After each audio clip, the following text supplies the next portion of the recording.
আসসালামু আলাইকুম রহমতুল্লাহ। প্রিয় ভিউয়ার্স, আমি এর আগে আপনাদের সামনে হাজির হয়েছিলাম শিশু বিষয়ক বিভিন্ন টপিকস নিয়ে।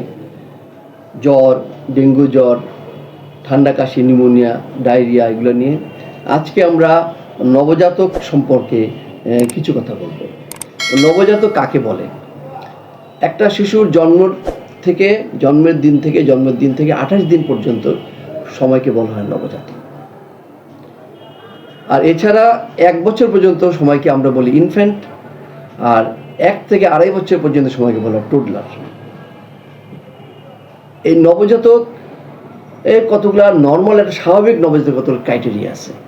একটা নবজাতক কখন আমরা বুঝবো যে এটা সে স্বাভাবিক একটা নবজাতক ক্রাইটেরিয়া পড়ে? একটা হচ্ছে তার জেস্টেশনাল এজ, অর্থাৎ গর্ভকালীন সময়টা কত হবে।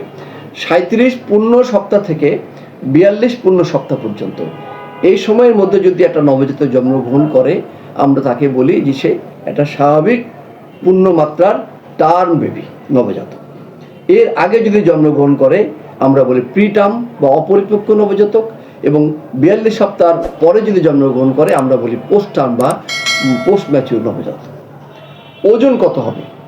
একটা নবজাতকের ওজন, স্বাভাবিক ওজন হওয়ার কথা 2.5 কেজি থেকে 4 কেজি। এর কম যদি হয় আমরা বলি লো বার্থ ওয়েট, অর্থাৎ কম ওজনের শিশু। আবার যদি 1.5 কেজির নিচে হয় তাহলে আমরা সেটাকে বলি very low birth weight baby, মানে অতি কম ওজনের শিশু। আচ্ছা, এখন একটা নবজাতকের দৈর্ঘ্য বা কতটুকু হওয়ার কথা? এভারেজ একটা নবজাতকের দৈর্ঘ্য হওয়ার কথা 50 সেন্টিমিটার। মাথার এই যে বৃত্তের সার্কামফারেন্সটা এভারেজ হওয়ার কথা 35 সেন্টিমিটার। এটা 33 থেকে 36-এর মধ্যে ভেরি করতে পারে। একটা নবজাতকের গায়ের রং কেমন হবে?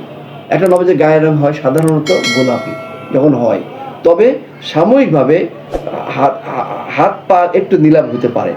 শ্বাস প্রশ্বাসের গতি হবে মিনিটে 30 থেকে 60 বার। হৃদস্পন্দের গতি হবে তার মিনিটে 100 থেকে 160 বার। এবং একটা নবজাতক জন্মের পরে তার স্বাভাবিক দুধ চোষার ক্ষমতা থাকে। একটা নবজাতক জন্মের 24 ঘন্টার মধ্যে পেশাব এবং পায়খানা করে থাকে, তবে কোনো কোনো নবজাতকের পেশাব করতে 48 ঘন্টার মধ্যে দেরি হতে পারে। তবে যে 36 ঘন্টার পরে পেশাব না করে আপনি দুধ ডাক্তারের পরামর্শ নেবেন। একটা নবজাতক 16 থেকে 18 ঘন্টা ঘুমায়। একটা নবজাতককে যখন একটা নবজাতক জন্মের পরে সে শুনতে পায়, দেখতে পায়, হ্যাঁ, এবং ব্যথা অনুভব করে। মায়ের জন্মের পরে যদি মায়ের বুকের উপরে নবজাতককে দিয়ে দেওয়া হয়, সে বাম দিকে মায়ের স্পন্দন সে শুনতে পায়, যেটা সে জন্মের গর্ভের মধ্যে শুনতে পেত। এটা হচ্ছে নবজাতকের একটা স্বাভাবিক ক্রাইটেরিয়া। অস্বাভাবিক কী কী প্রবলেম হতে পারে আমরা পরবর্তী এপিসোডে কথা বলবো, এবং একটা নবজাতক হলে আমরা তাকে কী যত্ন নিব পরবর্তী এপিসোডে সেই নিয়ে কথা বলবো। আসসালামু আলাইকুম ওয়া রাহমাতুল্লাহি ওয়া বারাকাতুহু।